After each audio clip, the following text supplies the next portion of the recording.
ہمارا یہ جو تصوف کا پروگرام کتاب محسن بزبان محسن سے قسط وار چل رہا ہے، پچھلے چند جو بیانات گزرے اس میں ذکر یہ چل رہا تھا کہ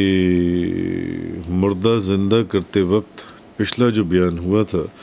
کہ مردہ زندہ فرماتے وقت کیا غوث اعظم کی زبان پر خدا بولتا تھا، اور پھر یہ کہ حضور غوث اعظم جب مردہ زندہ فرماتے تھے تو قوم بے اذنی کہہ کر مردہ زندہ فرماتے تھے، جو اس سے پچھلا بیان ہے، اور حضرت عیسیٰ علیہ السلام جو ہیں وہ قوم بے اذن اللہ کہہ کر مردہ زندہ فرماتے تھے۔ تو جن انبیاء یا اولیاء کو اللہ نے یہ طاقت اور بزرگی عطا فرمائی کہ وہ اللہ کے حکم سے مردہ زندہ فرما دیتے تھے، تو وہ زندہ مردہ کیسے زندہ فرماتے تھے؟ یہ مختلف بیانات چل رہے تھے ہماری جنسی ہیں، تو جس میں پچھلے ان بیانات کے اندر میں نے ایک حدیث بیان کی کہ نبی کریم صلی اللہ علیہ وسلم نے فرمایا کہ اللہ تبارک و تعالی، حضرت ابو ہریرہ فرماتے ہیں کہ نبی پاک صلی اللہ علیہ وسلم نے فرمایا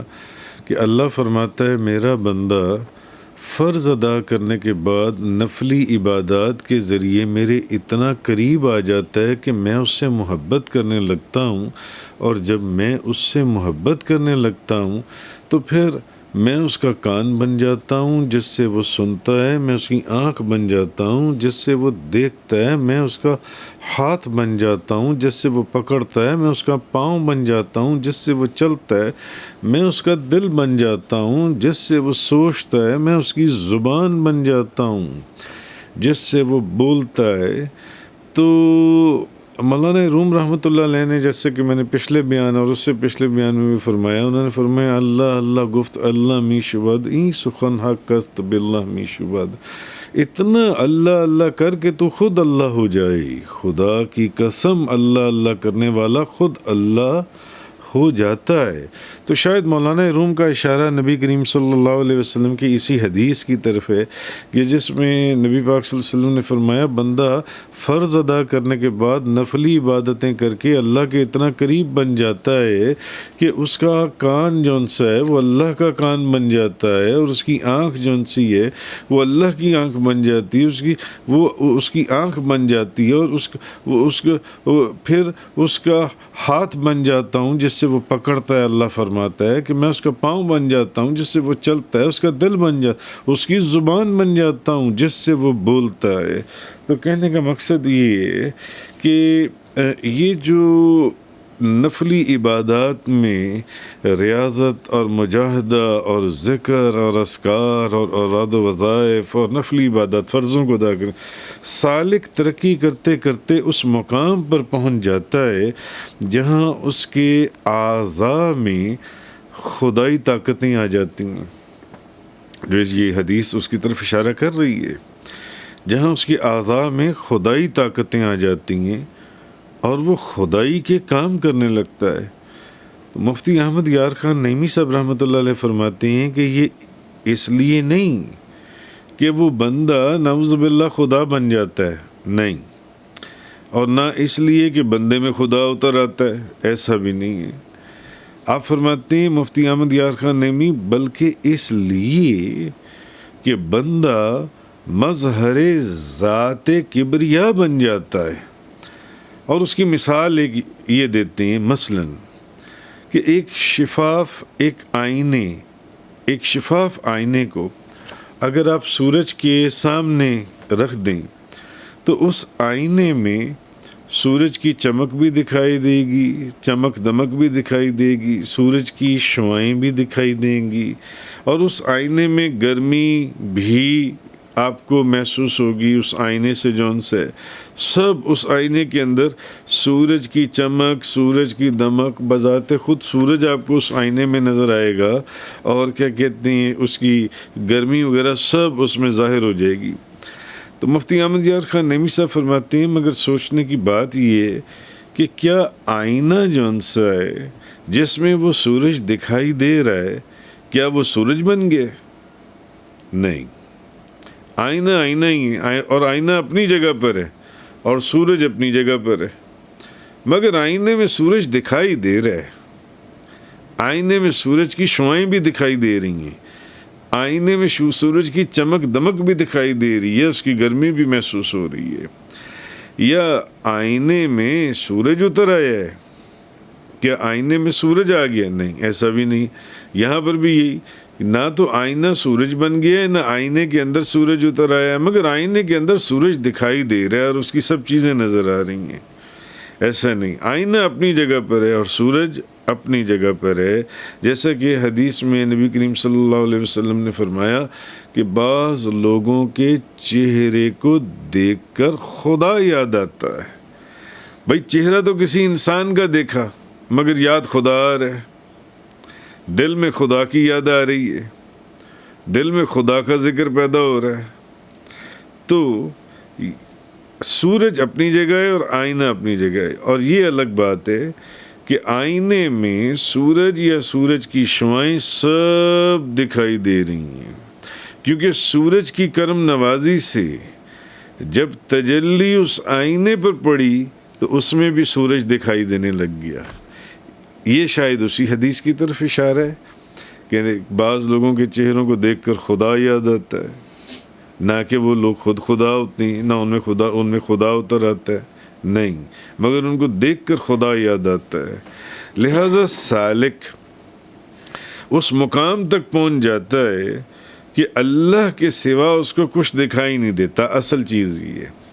سالک اس مقام کے اوپر پہنچ جاتا ہے کہ اللہ کے سوا اس کو کچھ بھی دکھائی نہیں دیتا، اور یہ وہ مقام ہے جس کے متعلق فرمایا گیا فَأَيْنَمَا تُوَلُّوا فَثَمَّ وَجْهُ اللَّهِ، تم جدھر بھی رخ کرو گے، جدھر بھی دیکھو گے ادھر اللہ ہی ہے، جدھر رخ کر لو ادھر اللہ ہی ہے۔ تو یہ جو تجلیات صفاتی کا ظہور اس شدت سے اس کے دل پر ہوتا ہے کہ ساری ہستیاں اس کی نظر میں گم ہو جاتی ہیں، بس اس کو خدا ہی نظر آتا ہے، صرف اس کو خدا نظر آتا ہے۔ جس طرح ذرے جو ہیں یہ آفتاب کی روشنی میں نظر نہیں آتے، ذرات جو ان سے ہیں، جو ڈسٹ اڑ رہی ہوتی ہے، جو گرد اڑ رہی ہوتی ہے، ان میں لاکھوں کروڑوں اربوں ذرے ہوتے ہیں جو نظر نہیں آتے، سورج کی روشنی میں نظر نہیں آتے۔ لیکن اگر کبھی آپ کو اتفاق ہوا ہو تو روشن دان وغیرہ میں سے جب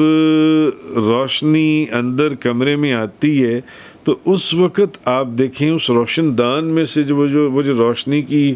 ایک لکیر سی ہوتی ہے، اس کے اندر آپ دیکھیں تو آپ کو لاکھوں کروڑوں ذرات آپ اپنی آنکھ سے اس کا مشاہدہ کرتے ہیں، آپ کو نظر آتے ہیں۔ لیکن جب آپ باہر صحن میں جہاں دھوپ نکلی ہوئی ہے وہاں جا کے دیکھتے ہیں تو وہ ذرے آپ کو نظر نہیں آتے۔ ہاں کسی روشن دان سے جب وہ روشنی بن کر ایک لکیر کی صورت میں اندر آتے ہیں تو آپ کو وہ ذرات جو ہیں وہ نظر آ رہے ہوتے ہیں۔ تو دھوپ میں جو ذرہ دکھائی نہیں دیتا، باہر اگر آپ چلے جائیں صحن میں تو آپ کو وہ ذرات نظر نہیں آئیں گے، لیکن کمرے کے اندر جب وہ روشنی کی لکیر کی صورت میں آپ کو دکھائی دیں گے تو دھوپ میں جو ذرہ آپ کو دکھائی نہیں دیتا اس کا مطلب یہ نہیں ہے کہ وہ ذرہ ہے ہی نہیں، وہ ذرہ نیست ہو گیا وہ جون سے، یا بذات خود وہ ذرہ آفتاب ہو گیا جون سے۔ جیسے کہ میں نے آئینے کی مثال دی کہ آئینہ اپنی جگہ ہے، سورج اپنی جگہ ہے، مگر آئینے میں سورج بھی دکھائی دے رہا ہے، اس کی شعائیں بھی دکھائی دے رہی ہیں، اس کی چمک دمک ہر چیز اس میں دکھائی دے رہی ہے۔ لہٰذا سورج کی پوری روشنی ہوگی، جہاں پر بھی سورج کی پوری روشنی ہوگی وہاں ذرے جو ان سے ہیں وہ چھپ جائیں گے، وہ نظر نہیں آئیں گے۔ اسی طرح کہنے کا مقصد یہ ہے کہ بندہ خدا نہیں بن جاتا، ہاں بندہ در حقیقت نیست ہو جاتا ہے۔ تو نابود ہونا اور چیز ہے اور نہ دیکھا جانا اور چیز ہے۔ ایک چیز ہے کہ چیز ہے ہی نہیں اپنے وجود میں، ایسی بات نہیں ہے، ایسی چیز نہیں ہے مگر وہ دکھائی نہیں دے رہا، وہ چیز نظر نہیں آ رہی، کیونکہ نہ دیکھا جانا یہ کوئی اور چیز ہے۔ تو اللہ کے مشاہدے میں سالک ایسا غرق ہوتا ہے کہ عالم جو آئینہ حیرت ہے وہ اس کو نظر ہی نہیں آتا۔ یہ وہ مقام ہے یہ وہ مقام ہے جس کے متعلق کل بات ہو رہی تھی، جس جگہ کے اوپر سلطان العارفین بایزید بستامی سبحان ما اعظم شانی اور شیخ منصور حلاج انا الحق کہہ اٹھتی ہیں، میں خدا ہوں۔ یہ وہ مقام ہے کہ وہ یہ کہتی ہیں فَإِنَّمَا تُوَلُّوا فَثَمَّ وَجْهُ اللَّهِ، تم جدھر بھی رخ کرو گے ادھر خدا ہی کو، جدھر دیکھو گے، جدھر توجہ کرو گے ادھر تمہیں خدا ہی نظر آئے گا۔ تو کہنے کا مقصد یہ کہ خدا کے مشاہدے میں سالک ایسا غرق ہوتا ہے کہ عالم جو آئینہ حیرت ہے وہ اس کو نظر ہی نہیں آتا، نظر ہی نہیں آتا، اب اس کو خدا ہی نظر آتا ہے ہر طرف جو ہے۔ مثلاً آپ اگر خود کو اپنے آپ کو کبھی آئینے میں دیکھیں شیشے کے اندر اور اپنے ہی حسن و جمال میں آپ گم ہو جائیں اور کبھی آپ آزمائیں اس بات کو، تو پھر آپ دیکھیں گے کہ آئینہ آپ کی نظر سے غائب ہوتا ہے یا نہیں۔ آپ کو آئینہ نظر نہیں آئے گا، آپ کو آئینہ نظر نہیں آئے گا جب کہ آپ آئینے کے اندر نہیں ہیں، یا آئینہ آپ نہیں بن گیا، آئینہ آپ کی ہستی میں نہیں تبدیل ہو گیا، نہیں، نہ آپ آئینے کے اندر منتقل ہو گئے ہیں، نہیں، مگر جب آپ آئینے کے اندر اپنے حسن و جمال میں گم ہو جائیں گے تو جب وہ ایک کانسنٹریشن کی جب توجہ ہوگی کہ بس آپ اپنے حسن و جمال میں گم ہو گئے، جیسا کہ سالک اللہ کے ذکر فکر کے اندر گم ہو جاتا ہے، تو پھر اس کو اور کچھ درمیان میں نظر نہیں آتا، تمام حجابات ہٹ جاتے ہیں، بس اس کو ہر چیز میں اللہ ہی دکھائی دیتا ہے۔ تو کبھی آپ آزمائیں اس چیز کو، اگر آپ آئینے کے اندر اپنے آپ کو دیکھیں اپنے حسن و جمال میں، تو ایسا نہیں ہے کہ آئینہ درمیان میں سے غائب ہو گیا جو ان سے، نہیں، اور نہ آپ آئینہ بن گئے ہیں، اور نہ آئینہ آپ کے وجود میں منتقل ہو گیا ہے، آئینہ اپنی جگہ پر کھڑا ہوا ہے، آپ اپنی جگہ پر کھڑے ہوئے ہیں، مگر دکھائی صرف اب آپ کو اپنا آپ ہی دے رہا ہے، اس کے علاوہ کچھ بھی نہیں ہے۔ تو آپ اپنی نظر میں ہوتے ہوئے بھی وہ جو ہے ایک جو معاملہ ہے وہ سارا غائب ہو جاتا ہے، مگر کیا پھر بھی آپ یہ کہہ سکتی ہیں کہ آئینہ نیست ہو گیا، یا آئینہ جمال ہو گیا، یا جمال آئینہ ہو گیا، جو میں آپ کو مثال دے رہا تھا؟ ہرگز نہیں، کیونکہ بات پھر وہی ہے کہ نیست ہونا اور ہے اور نہ دکھائی دینا اور ہے، ہاں آپ کو کچھ وہ جو وقت ہے اس میں آپ کو پھر اپنا آپ دکھائی نہیں دیتا، پھر آپ کو دکھائی کچھ اور دیتا ہے، درمیان میں وہ آئینہ نظر نہیں آئے گا، پھر آپ دیکھ کسی اور کے حسن و جمال کو رہی ہیں، آپ اس کے، حالانکہ وہاں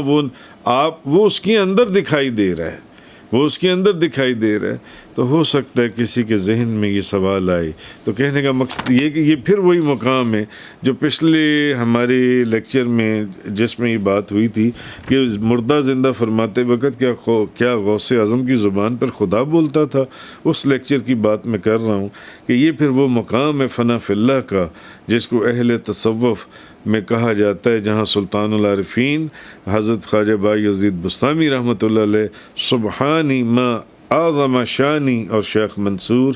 حلاج رحمۃ اللہ علیہ ان الحق پکار اٹھتے ہیں۔